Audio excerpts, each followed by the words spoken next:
Hello students, I Muhammad Bilal Bhatti welcome you all to another lecture of motion and force. Surely this lecture will rectify and revamp your knowledge about the subject. आइए शुरुआत करते हैं। हमारा जो आज का topic है वो है वेलोसिटी टाइम ग्राफ, जिसके लर्निंग आउटकम्स जो टेक्स्ट बुक में मौजूद है वो है understand the significance of area under velocity time graph. तो dear students, velocity time graph क्या होता है? कभी भी हम इल्यूस्ट्रेट कर दें वेरिएशन ऑफ वेलोसिटी को विद रिस्पेक्ट टू टाइम, तो वो जो इल्यूस्ट्रेशन या पिक्टोरियल रिप्रेजेंटेशन है उसी को वेलोसिटी टाइम ग्राफ बोलते हैं। It is illustration the variation of velocity of an object with time. अगर हमें ग्राफ ड्रॉ करना है तो ग्राफ में जैसा कि हमें पता है कि इंडिपेंडेंट वेरिएबल हमेशा एक्स एक्सिस पे रखा जाता है और डिपेंडेंट वेरिएबल वाई एक्सिस पे रखा जाता है। तो वेलोसिटी टाइम ग्राफ में अगर डिसाइड करना है तो किसको एक्स एक्सिस पे रखें, तो टाइम यूनिवर्सल इंडिपेंडेंट वेरिएबल है। So being universal independent variable, time is taken along x axis and velocity is taken along y axis. तो velocity is taken along y axis being independent and time along x axis being independent. अच्छा, अगला point साथ ही आ गया कि किसी भी graph में अगर हमें उस ग्राफ का एरिया बिलो ग्राफ कैलकुलेट करना हो तो हम हमेशा y कोऑर्डिनेट और x कोऑर्डिनेट को आपस में मल्टीप्लाई कर देते हैं। अगर तो उस ग्राफ की न्यूमेरिकल वैल्यूज़ मौजूद हों तो फिर कैसे हम एरिया बिलो ग्राफ कैलकुलेट करते हैं, वो न्यूमेरिकल प्रॉब्लम करके समझ आती है। फॉर द मोमेंट अगर हमें ये देखना हो कि वो ग्राफ क्या रिप्रेजेंट करता है, तो हमेशा उस ग्राफ के जो y कोऑर्डिनेट में और जो x कोऑर्डिनेट में उनको मल्टीप्लाई कर दें तो हमें पता चल जाता है कि ये ग्राफ क्या रिप्रेजेंट कर रहा है। जैसे कि आगे चल के हम देखेंगे कि हम जब फोर्स डिस्प्लेसमेंट ग्राफ बनाएंगे तो उसमें जो एरिया बिलो ग्राफ होगा वो होगा फोर्स इनटू डिस्प्लेसमेंट, जो कि वर्क के इक्वल होगा। बिल्कुल इसी तरह अगर हम यहाँ पर वेलोसिटी टाइम ग्राफ की बात कर रहे हैं तो वेलोसिटी टाइम ग्राफ में जब एरिया बिलो ग्राफ की बात की जाए तो ये होगा वेलोसिटी इनटू टाइम, जिसका हमें पता है फार्मूले के मुताबिक ये तो डिस्प्लेसमेंट के इक्वल होता है। यही पॉइंट यहाँ पर लिखा हुआ है कि area below velocity time graph equal होगा y coordinate into X coordinate, जो कि इक्वल होगा v इंटू टी, और v इंटू टी इक्वल होता है s, जो कि डिस्प्लेसमेंट है। तो वेलोसिटी टाइम ग्राफ में एरिया बिलो ग्राफ हमेशा डिस्प्लेसमेंट प्रोवाइड करता है। हाँ, यहाँ पर अगर स्पीड टाइम ग्राफ की बात होती और स्पीड टाइम ग्राफ में अगर एरिया बिलो ग्राफ पूछा जाए तो वो डेफिनेटली डिस्टेंस के इक्वल होगा, क्योंकि पिछले लेक्चर्स में मैं आपको बता चुका हूँ कि वेलोसिटी कॉरेस्पॉन्डिंग होती है डिस्प्लेसमेंट के और स्पीड कॉरेस्पॉन्डिंग होती है डिस्टेंस के। अच्छा, बिल्कुल इसी तरह कि हर ग्राफ में दो चीज़ें बड़ी इंपॉर्टेंट होती हैं। एक तो उसमें एरिया बिलो ग्राफ कुछ रिप्रेजेंट करता है या नहीं करता, और अगर रिप्रेजेंट करता है तो वो क्या रिप्रेजेंट करता है और वो कैसे एवेल्युएट किया जाता है, जो कि अभी मैंने आपको बताया कि किसी भी ग्राफ में अगर एरिया बिलो ग्राफ की बात की जाए तो वो Y coordinate times X coordinate, यानी वाई कोऑर्डिनेट में जो वेरिएबल है और जो एक्स कोऑर्डिनेट में वेरिएबल है उन दोनों को मल्टीप्लाई कर दें तो हमें पता चल जाता है कि ये क्या रिप्रेजेंट कर रहा है, area below velocity time graph. लेकिन दूसरी बड़ी अहम चीज़ है जो किसी भी ग्राफ में देखी जाती है वो है ग्रेडियंट ऑफ ग्राफ, या उसको स्लोप ऑफ ग्राफ भी कहा जाता है। और किसी भी ग्राफ की स्लोप को एवेलुएट करने का तरीका है y coordinate upon x coordinate. तो अब आप देख लें कि slope of velocity time graph की अगर बात की जाए तो Y coordinate upon x coordinate करूँगा तो ये होगा v ओवर टी, और v ओवर टी हमने लास्ट लेक्चर में सीखा एक्सेलरेशन होता है precisely change in velocity over change in time, या change in velocity per unit time interval time taken को एक्सेलरेशन बोलते हैं। तो यहाँ पर जस्ट वेरिएबल्स की बात हो रही है तो v ओवर टी करेंगे तो डेफिनेटली एक्सेलरेशन आ जाएगा। तो हमें दो चीज़ें वेलोसिटी टाइम ग्राफ में सीखने को मिली। नंबर वन के जो वेलोसिटी टाइम ग्राफ है इसमें जो एरिया बिलो ग्राफ है ये हमें डिस्प्लेसमेंट प्रोवाइड करता है, और वेलोसिटी टाइम ग्राफ का जो ग्रेडियंट या स्लोप है वो हमें एक्सेलरेशन प्रोवाइड करती है। तो 3 बातें हमने वेलोसिटी टाइम ग्राफ में आज के इस लेक्चर को शुरू करने में ही सीख ली। नंबर 1 कि वेलोसिटी में जो तब्दीली आती है रिलेटिव टू टाइम, उसकी इल्यूस्ट्रेशन को या उसकी पिक्टोरियल रिप्रेजेंटेशन को वेलोसिटी टाइम ग्राफ कहा जाता है। दूसरी बात कि वेलोसिटी टाइम ग्राफ में जो एरिया बिलो ग्राफ है वो हमें डिस्प्लेसमेंट प्रोवाइड करता है। और तीसरी बात कि किसी भी वेलोसिटी टाइम ग्राफ की जो स्लोप या ग्रेडियंट है वो हमें एक्सेलरेशन प्रोवाइड करता है। बहुत सारी प्रॉब्लम सॉल्विंग में हमें सबसे पहले वो ग्राफ जो होता है उस ग्राफ की स्लोप के हवाले से ही सारा कुछ देखना पड़ता है। मसलन अगर डिस्प्लेसमेंट टाइम ग्राफ हो तो उसकी जो भी शेप होगी वो हमें वेलोसिटी की इंफॉर्मेशन दे रही होगी, क्योंकि डिस्प्लेसमेंट टाइम ग्राफ की जो स्लोप होगी वो वेलोसिटी होगी, because that would be d/t। बिल्कुल इसी तरह अगर चार्ज टाइम ग्राफ की बात की जाए तो चार्ज टाइम ग्राफ की जो स्लोप होगी वो q/t होने की वजह से इलेक्ट्रिक करंट प्रोवाइड करेगी, प्रिसाइजली एवरेज करंट प्रोवाइड करेगी अगर delta Q over delta T होगा। एनीवे, अभी हम वेलोसिटी टाइम ग्राफ की बात कर रहे हैं, तो वेलोसिटी टाइम ग्राफ में अगर स्लोप ही हमें काफ़ी ज़्यादा इन्फॉर्मेशन या ग्राफ के जो शेप है उसकी स्लोप ही हमें ज़्यादा इन्फॉर्मेशन प्रोवाइड करती है, तो आइए मैं आपको चंद स्लोप्स के बारे में बताता हूँ कि स्लोप्स कैसी होती है और उनकी न्यूमेरिकल वैल्यूज़ क्या होती हैं। तो स्टूडेंट्स, सबसे पहले बात होती है पॉजिटिव स्लोप की। तो अगर तो ये जो आपको सामने लाइन नज़र आ रही है, अगर ये लाइन ऐसी हो तो इसकी जो स्लोप है उसको पॉजिटिव स्लोप कहा जाता है। इसकी असल में कैलकुलेशन का एक तरीका होता है कि हम इंक्लाइनेशन लेके जो पॉजिटिव एक्स एक्सिस से एंगल होता है उसको अगर हम इंक्लाइनेशन ले लें तो हम इंक्लाइनेशन के हवाले से बात कर लेते हैं स्लोप की, लेकिन वो हमारे सिलेबस में नहीं। तो आप कम अज़ कम यहाँ पर इसको इतना याद रख लें, क्योंकि मैथ वाले स्टूडेंट्स उसकी इंक्लाइनेशन को पढ़ते हैं, फिर उसका tan थीटा लेते हैं जो पॉजिटिव साइड से एंगल शुरू हो और एंटी क्लॉक ओरिएंटेशन में चले, उस एंगल का अगर ट्रिग्नोमेट्रिक फंक्शन tan ले लिया जाए तो tan of that inclination angle हमें स्लोप प्रोवाइड करता है। But that is beyond the scope of our syllabus. तो हमें यहाँ पर जो रिक्वायरमेंट है वो ये है कि हमें ये पता चल जाए कि पॉजिटिव स्लोप क्या होती है और नेगेटिव स्लोप क्या होती है, वो आपके सामने है। और अगर ये स्ट्रेट लाइन है तो स्ट्रेट लाइन होने का मतलब इसकी थ्रू आउट जो ढलवान या स्लोप ग्रेडियंट है वो कांस्टेंट है। तो जो ये पहला ग्राफ आपको दिखाई दे रहा है ये पॉजिटिव स्लोप है, जो दूसरा ग्राफ नज़र आ रहा है वो नेगेटिव स्लोप है। बिल्कुल इसी तरह अगर ये बिल्कुल वर्टिकल लाइन हो तो आप देख सकते हैं इसकी ढलवान या स्लोप मैक्सिमम है, तो इसको इन्फिनिट या मैक्सिमम वैल्यू ऑफ स्लोप भी कहा जाता है। और अगर हॉरिजॉन्टल लाइन हो तो हॉरिजॉन्टल लाइन आप इस तरह से याद रख सकते हैं कि इसकी ढलवान तो है ही नहीं, अगर हॉरिजॉन्टल है तो इसका मतलब इसका ग्रेडियंट या स्लोप ज़ीरो है। बिल्कुल इसी तरह अगर इस तरह का ग्राफ है तो आप देख सकते हैं ये ग्राफ ऐसा है जो शुरू में हॉरिजॉन्टल है और बाद में वर्टिकल हो रहा है। यानी शुरू में हॉरिजॉन्टल होने का मतलब शुरू में स्लोप ज़ीरो है और बाद में वर्टिकल होने का मतलब ग्रेजुअली स्लोप इंक्रीज़ कर रही है, तभी इसको इंक्रीजिंग स्लोप कहा जाता है। और बिल्कुल इसी सीक्वेंस में इसको डिक्रीजिंग स्लोप बोलते हैं। इसको इसलिए डिक्रीजिंग स्लोप कहा जाता है क्योंकि शुरू में ये वर्टिकल है और बाद में हॉरिजॉन्टल हो रहा है। ये एक स्केच है स्लोप्स का पॉजिटिव होना, नेगेटिव होना, ज़ीरो होना और इन्फिनिट होने को याद रखने के लिए।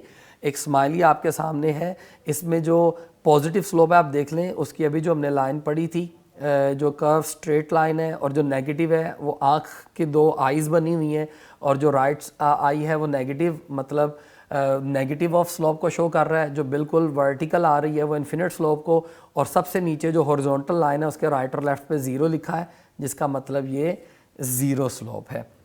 तो ये याद रखने के लिए था। अब हम अपने सिलेबस की तरफ चलते हैं। हमारे सिलेबस में 3 ग्राफ्स हैं जो हमने स्टडी करने हैं। सबसे पहला ग्राफ आपके सामने, इसमें हॉरिजॉन्टल लाइन आपको नज़र आ रही है। जो हॉरिजॉन्टल लाइन है ये क्या शो करती है, इस ग्राफ की नेचर क्या है, सबसे पहले ये देखते हैं। तो साफ नज़र आ रहा है ग्राफ में जब टाइम ज़ीरो था तो वेलोसिटी v थी। मान लें ये वेलोसिटी 5 मीटर पर सेकंड थी, 5 मीटर पर सेकंड। लेकिन आप चेक करें टाइम तो यूनिवर्सल इंडिपेंडेंट वेरिएबल है, टाइम चलता जा रहा है लेकिन वेलोसिटी 5 मीटर पर सेकंड ही है। तो इसका मतलब ये जो ग्राफ है ये कांस्टेंट वेलोसिटी का ग्राफ है। तो कहा जा सकता है कि इस ग्राफ की जो नेचर है वो कांस्टेंट या यूनिफॉर्म वेलोसिटी है, और अगर वेलोसिटी कांस्टेंट है तो इसका मतलब जो एक्सेलरेशन होगा वो ज़ीरो होगा। तो इसका मतलब इस ग्राफ की दो नेचर्स हैं, नंबर 1 यूनिफॉर्म वेलोसिटी या आप कह सकते हैं ज़ीरो एक्सेलरेशन। दूसरे नंबर पे हम जो इस ग्राफ में देखेंगे, जो कि हमारे लर्निंग आउटकम में भी था, कि इसमें एरिया बिलो ग्राफ क्या दे रहा है। तो जैसा कि मैंने आपको इस लेक्चर के शुरू में ही बता दिया कि इस ग्राफ का अगर आपको एरिया बिलो ग्राफ या किसी भी ग्राफ का एरिया बिलो ग्राफ कैलकुलेट करना है तो Y coordinate into X coordinate करेंगे। तो यहाँ पर Y coordinate into X coordinate में हमें जो एरिया बिलो ग्राफ है, जो ग्राफ है वो हॉरिजॉन्टल लाइन है, तो इसमें जो एरिया बिलो ग्राफ है वो ये आपके सामने शेडिड एरिया है जो कि एरिया ऑफ रेक्टेंगल है, और वाई कोऑर्डिनेट में v है, एक्स कोऑर्डिनेट में t है। तो जो एरिया बिलो ग्राफ है वो v इंटू टी यानी डिस्प्लेसमेंट बनता है। तो यहाँ से कंक्लूजन हम ड्रॉ कर सकते हैं कि वेलोसिटी टाइम ग्राफ में area below graph gives displacement. इसके बाद हम इस ग्राफ की अगर स्लोप की बात करें तो मैं पहले आपको बता चुका हूँ कि अगर ये हॉरिजॉन्टल लाइन है तो हॉरिजॉन्टल लाइन की जो स्लोप है वो ज़ीरो है, और अगर ये वेलोसिटी टाइम ग्राफ है तो वेलोसिटी टाइम ग्राफ की स्लोप तो एक्सेलरेशन देती है। मतलब हम कह सकते हैं कि इस ग्राफ की स्लोप ज़ीरो है, मतलब एक्सेलरेशन ज़ीरो है।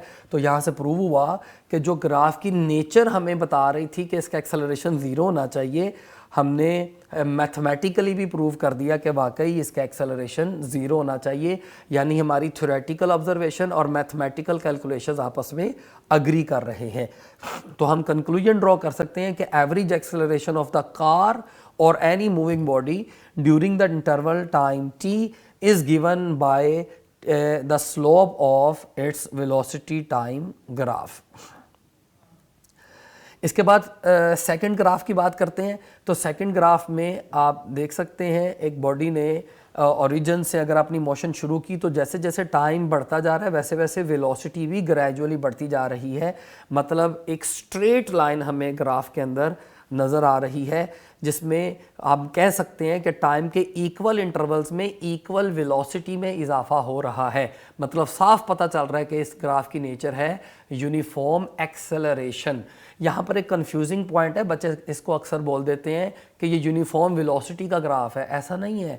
अगर तो टाइम के इक्वल इंटरवल्स में इक्वल डिस्प्लेसमेंट कवर हो रहा होता तो मैं बोलता कि ये यूनिफॉर्म वेलोसिटी का ग्राफ है, लेकिन यहाँ पर टाइम के इक्वल इंटरवल्स में इक्वल वेलोसिटी में इजाफा हो रहा है। मतलब in equal intervals of time there is equal interval of increment of velocities. तो हम कह सकते हैं कि ये यूनिफॉर्म एक्सेलरेशन का ग्राफ है। तो इस ग्राफ की जो नेचर है, equal velocity in increasing in equal intervals of time, मतलब एक्सेलरेशन इज यूनिफॉर्म। अब अगर इस ग्राफ में हम दूसरे नंबर पर एरिया बिलो ग्राफ निकालें तो वो यकीनन एरिया ऑफ ट्राइंगल होगा, जो कि शेडेड आपको नज़र आ रहा है, एरिया ऑफ ट्राइंगल। और ट्राइंगल के एरिया का फार्मूला हमें पता है, हाफ बेस इंटू हाइट या हाफ हाइट इंटू बेस। और यहाँ पर अगेन जो हाइट है वो v है और जो बेस है वो t है, तो ये बनता है हाफ v इंटू टी। आइए इस इक्वेशन का नाम 1 रख देते हैं और हम अपने डिस्प्लेसमेंट के फार्मूले की तरफ चलते हैं, जो कि हमें पता है कि डिस्प्लेसमेंट इक्वल होता है एवरेज वेलोसिटी इंटू टाइम। तो यहाँ पर जो एवरेज वेलोसिटी का फार्मूला है वो होता है initial velocity plus final velocity upon 2। याद रखिए एवरेज वेलोसिटी का ये वाला फार्मूला कि ये initial velocity plus final velocity upon 2 ये सिर्फ तभी एप्लीकेबल है जब एक्सेलरेशन यूनिफॉर्म हो। और हमने इस ग्राफ की नेचर में देख लिया कि इस ग्राफ का जो एक्सेलरेशन है वो यूनिफॉर्म एक्सेलरेशन है।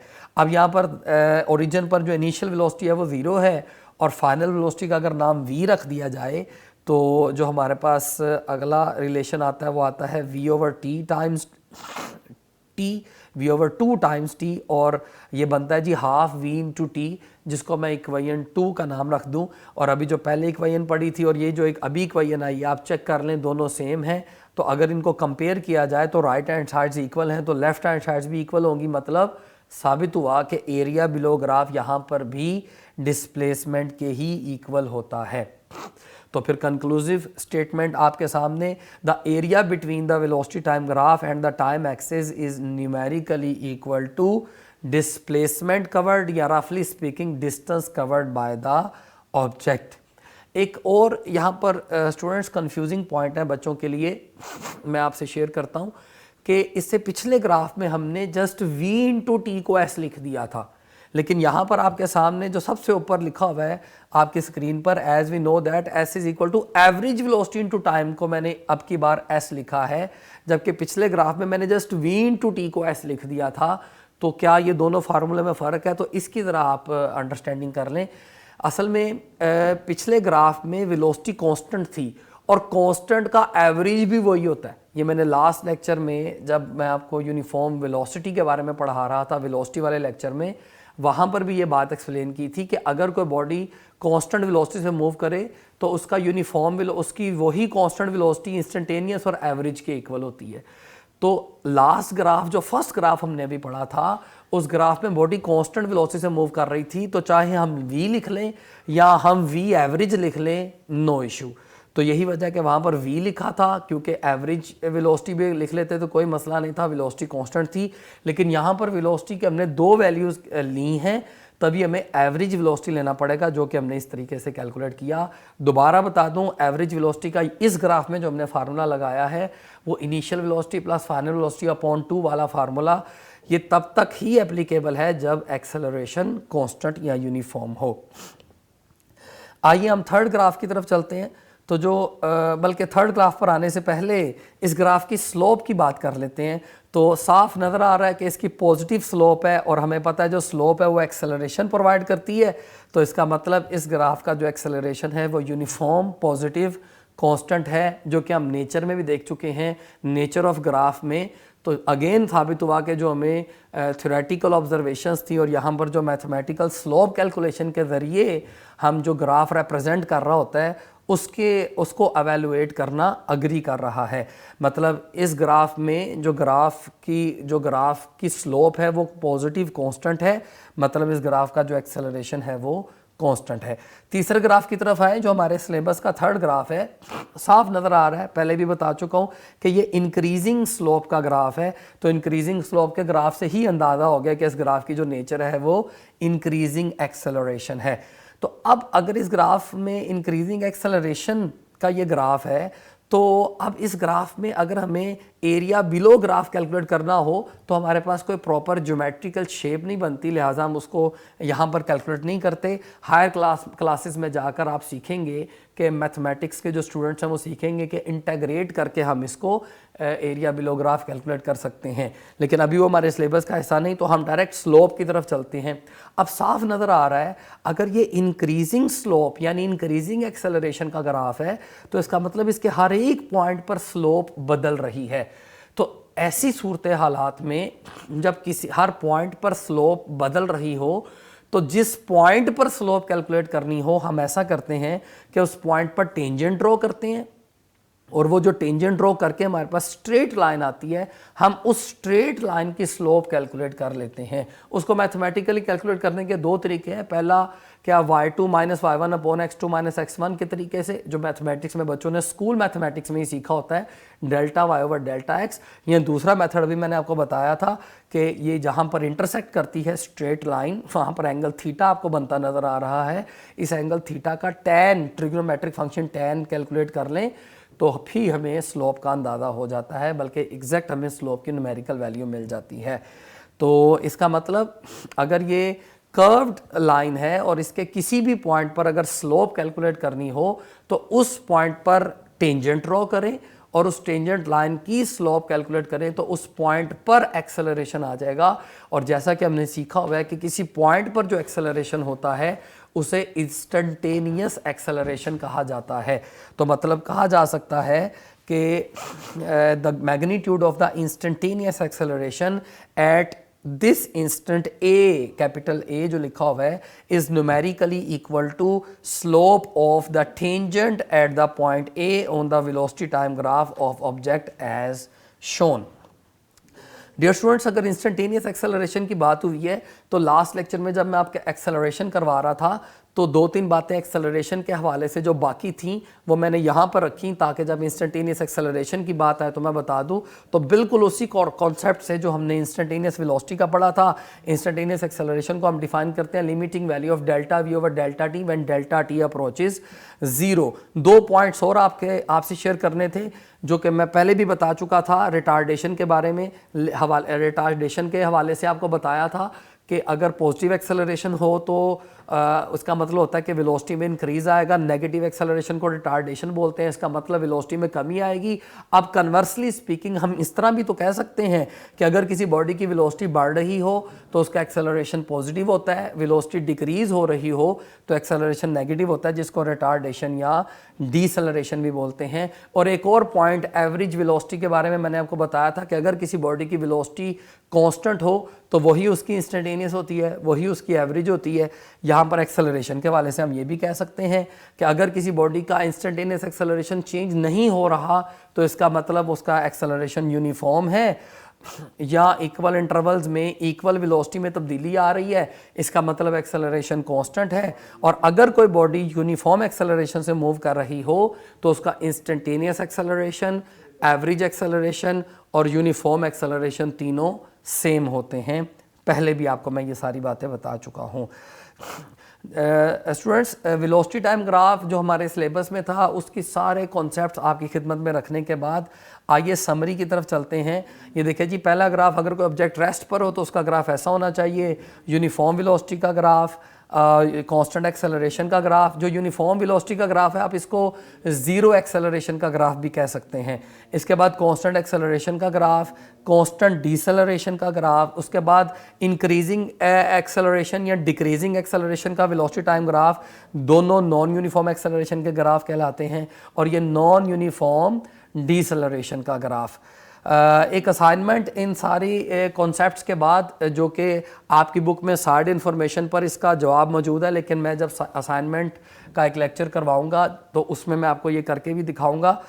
बड़ा सिंपल सा कॉन्सेप्ट जो अभी सारा आपने वेलोसिटी टाइम ग्राफ पढ़ा है, अगर आप इसको अच्छे से समझ लें तो ये असाइनमेंट को करना और ये ग्राफ ड्रॉ करना आपके लिए बिल्कुल आसान होगा।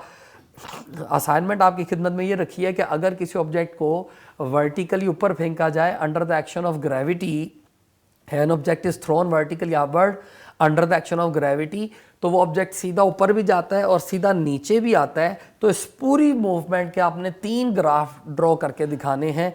Number 1 displacement versus time graph, number 2 velocity versus time graph and number 3 acceleration versus time graph. तो ये बच्चों आपकी असाइनमेंट है। तो आज इसको यहीं पर कंक्लूड करता हूँ। इंशाल्लाह नेक्स्ट लेक्चर में हम फर्दर इक्वेशंस ऑफ मोशन के बारे में स्टडी करेंगे। तब तक अल्लाह हाफिज़।